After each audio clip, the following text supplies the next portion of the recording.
മുല്ലപ്പെരിയാർ ഡാമിന്റെ സുരക്ഷയുടെ കാര്യത്തിൽ പല ചോദ്യങ്ങളും സംശയങ്ങളും ഉയരുമ്പോൾ ഇവിടുത്തെ ജനങ്ങൾ, ഇടുക്കിയുടെ ഈ മുല്ലപ്പെരിയാർ ഡാമിന്റെ പരിസര പ്രദേശങ്ങളിൽ താമസിക്കുന്ന ജനങ്ങൾ വലിയ ആശങ്കയിലാണ് കഴിയുന്നത്. അതായത് മുല്ലപ്പെരിയാർ ഡാം പൊളിച്ച് പണിയണം എന്ന ആവശ്യം അവർ തുടർച്ചയായി ഉന്നയിക്കുന്നുണ്ട്. വീണ്ടും മുല്ലപ്പെരിയാർ ഡാമിന്റെ മുല്ലപ്പെരിയാർ വിഷയത്തില് സമരം കൂടുതൽ ശക്തമാകുന്നു എന്ന സൂചനകളാണ് ഈ സ്വാതന്ത്ര്യ ദിനത്തില് പറയാനുള്ളത്. നമുക്ക് ഇവിടെ എത്തിയപ്പോൾ, അതായത് ചപ്പാത്തിൽ നേരത്തെ MS അനീഷ് കുമാർ നിന്ന വണ്ടിപ്പെരിയാർ നടക്കം ആളുകളുടെ പ്രതികരണത്തിൽ നിന്നും അതുതന്നെയാണ് മനസ്സിലാക്കാൻ കഴിയുന്നത്.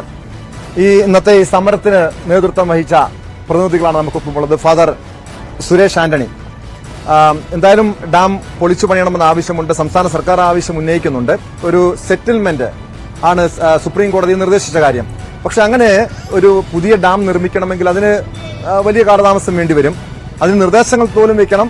പിന്നീട് അതിന്റെ നിർമ്മാണ പ്രവർത്തനങ്ങൾക്ക് വേണ്ടി ഒരു 10 വർഷത്തോളം ഒരു പക്ഷേ വേണ്ടി വരാം. അത്രയും നാള് എന്തായിരിക്കാം? കാരണം അതിനിടയ്ക്ക് എന്തെങ്കിലും സംഭവിക്കുമോ? അങ്ങനെ പല ആശങ്കകളുണ്ടല്ലോ ആളുകൾക്ക്.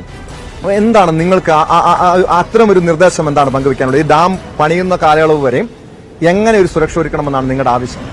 ഇന്ന് രാവിലെ ഇവിടെ നടത്തിയ ആ പ്രാർത്ഥനയുടെ ഉദ്ദേശം തന്നെ ഇവിടുത്തെ ആശങ്ക, ജനങ്ങളുടെ ആശങ്ക ഒഴിവാക്കുക, ഭയപ്പാട് മാറ്റുക എന്നുള്ളതിനെ കുറിച്ചായിരുന്നു. അപ്പോൾ ഇതിന് ഞങ്ങൾ വയ്ക്കുന്ന നിർദ്ദേശം അല്ലെങ്കിൽ ഞങ്ങളുടെ അഭിപ്രായം എന്ന് പറയുന്നത്, ഈ ഡാമിൽ വെള്ളം കൂടുമ്പോഴാണ് 142 അടിയാകുമ്പോൾ ഇവിടെ അത്രയും വെള്ളം ഇങ്ങനെ കൂടിക്കൂടി വരുമ്പോൾ മനുഷ്യന്റെ ചങ്കിടിപ്പ് കൂടും. ഇവിടുത്തെ ആറ്റുതീരത്ത് താമസിക്കുന്ന ജനങ്ങളുടെ ചങ്കിടിപ്പ് കൂടുന്നുണ്ട്. അപ്പോൾ ഇത് ഒഴിവാക്കാനായിട്ട് ഇപ്പം നമ്മൾ തമിഴ്നാടിനെ പോലും നമ്മൾ കുറ്റം പറയുന്നില്ല. അവര് കൂടുതൽ ശക്തമാകാൻ കാരണം നമ്മൾ വെള്ളം കൊടുക്കത്തില്ല എന്നുള്ള ഒരു ആശങ്ക അവർക്കുണ്ടാകുന്നതുകൊണ്ടാണ്. നമ്മൾ അവർക്ക് ഒരിക്കലും വെള്ളം തരത്തില്ല എന്നല്ല പറയുന്നത്. ഇതിനെ ഇപ്പൊ തരുന്നത് പോലെ തന്നെ വെള്ളവോ അല്ലെങ്കിൽ ഇതിൽ കൂടുതൽ വെള്ളവോ അവർ കൊണ്ടുപോയിക്കോട്ടെ.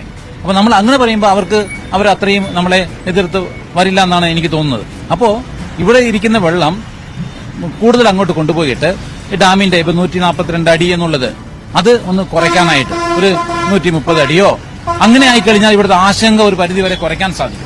അത് ചെയ്യണമെങ്കിൽ അത് ഒരു ചർച്ചയിലൂടെ ചെയ്ത് തീർക്കാവുന്നതേ ഉള്ളൂ. കാരണം അവിടുത്തെ അധികാരികളും ഇവിടുത്തെ അധികാരികളും ചേർന്ന് ഒരു ആശങ്ക ഒഴിവാക്കാനായിട്ട് ഇങ്ങനെ ഒരു ശാശ്വതമായ തീരുമാനം എടുത്താൽ താൽക്കാലികമായിട്ട് ഈ ആശങ്ക ഇത് ഒഴിവാക്കാനായിട്ട് സാധിക്കും. കാരണം ഈ വെള്ളം കൂടിക്കൂടി വരുമ്പോഴാണല്ലോ പേടിക്കും കൂടുന്നത്. അപ്പൊ വെള്ളം ഒരു 130 അടിയോ 130 അങ്ങനെ, അതായത് വെള്ളം അത്രയും കുറഞ്ഞു കിട്ടുമ്പോൾ ഇവിടുത്തെ ജനങ്ങളുടെ ആശങ്ക ഒരു പരിധിവരെ കുറയുമെന്നാണ് എനിക്ക് തോന്നുന്നത്. അപ്പോൾ തമിഴ്നാട്ടിലേക്ക് വെള്ളം കൊണ്ടുപോകുമ്പോൾ അവിടുത്തെ ഓരോ ഗ്രാമങ്ങളിലും കുളം എന്ന് പറഞ്ഞ ഒരു സിസ്റ്റം അവർക്കുണ്ട്. കാരണം കൃഷിക്ക് ആവശ്യമായ വെള്ളങ്ങൾ അവിടെയാണ് അവർ സംഭരിച്ചു വെക്കുന്നത്. അതിന്റെ അളവുകൾ ഒന്ന് കൂട്ടാനായിട്ടോ അല്ലെങ്കിൽ അവിടെ തന്നെ വേണമെങ്കിൽ ഒരു ചെക്ക് ഡാം പോലെ എന്തെങ്കിലും പണിതോ വെള്ളം അങ്ങോട്ട് കൊണ്ടുപോയിക്കൊള്ളട്ടെ. ഇത് പ്രശ്നം വരുന്നത് ഇവിടെയും ഇവിടെ വെള്ളം നിറഞ്ഞിരിക്കുമ്പോൾ അവിടെ വെള്ളം കൊണ്ടുപോകാത്ത ഒരവസ്ഥ വരുന്നുണ്ട്. അപ്പോഴാണ് നമുക്ക് കൂടുതൽ പേടിയും ഭയപ്പാടുകളും ഉണ്ടാകുന്നത്. അപ്പൊ വെള്ളം അങ്ങോട്ട് കൊണ്ടുപോയിക്കോട്ടെ, അവരുടെ ആവശ്യത്തിന് വെള്ളം കൊടുക്കണം.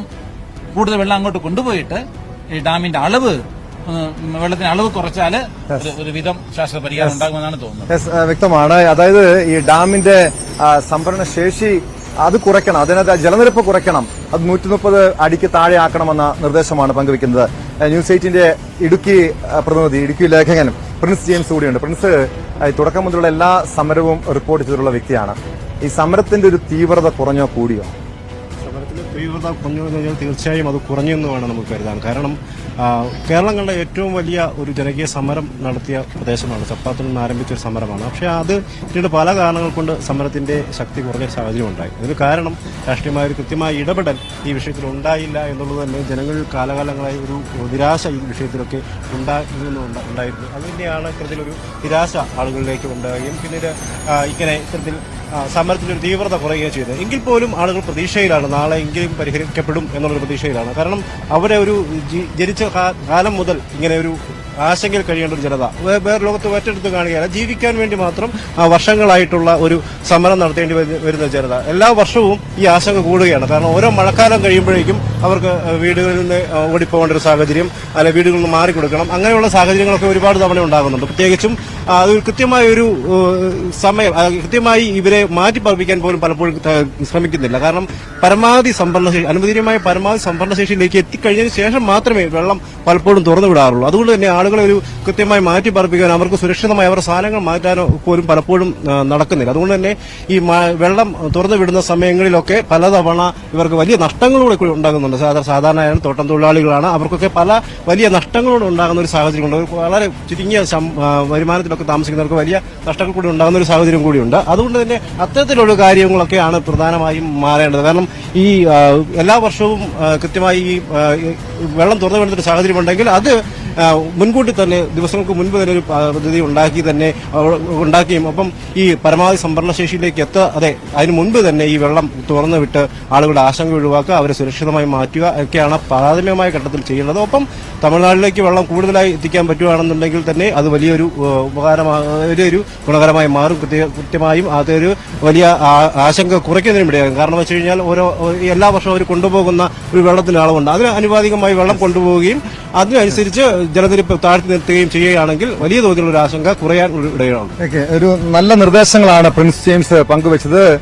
പെരിയാറാണ്, മുല്ലപ്പെരിയാർ ഡാം തുറന്നുവിടുന്ന സാഹചര്യങ്ങളിൽ ഇവിടുത്തെ ജലനിരപ്പ് ഉയരുന്നത് സ്വാഭാവികമാണ്. 2018-19 ഈ പെരിയാർ കരകവിഞ്ഞൊഴുകി ഈ ചപ്പാത്തിലെ കടകളൊക്കെ പകുതിയോളം മുങ്ങിയതാണ്. ഈ സമീപ പ്രദേശങ്ങളിലെ പല വീടുകളും വെള്ളത്തിനടിയിൽ മുങ്ങിയതാണ്. സ്വാഭാവികമായും ഈ നാട്ടുകാരുടെ ആശങ്ക, ഡാമിന് എന്തെങ്കിലും സംഭവിച്ചാൽ തങ്ങളുടെ ജീവനും സ്വത്തിനും എന്തും സംഭവിക്കാം, വലിയ ആശങ്കയുണ്ട്. അതിനപ്പുറം നിരാശയാണ് ഇവിടുത്തെ ജനങ്ങൾ പങ്കുവയ്ക്കുന്നത്. ഈ പ്രശ്നത്തിന്, മുല്ലപ്പെരിയാർ വിഷയത്തില് ശാശ്വതമായ പരിഹാരം വേണമെന്ന് മാത്രമാണ് ഈ നാട്ടുകാർക്ക് പറയാനുള്ളത്. നമസ്കാരം.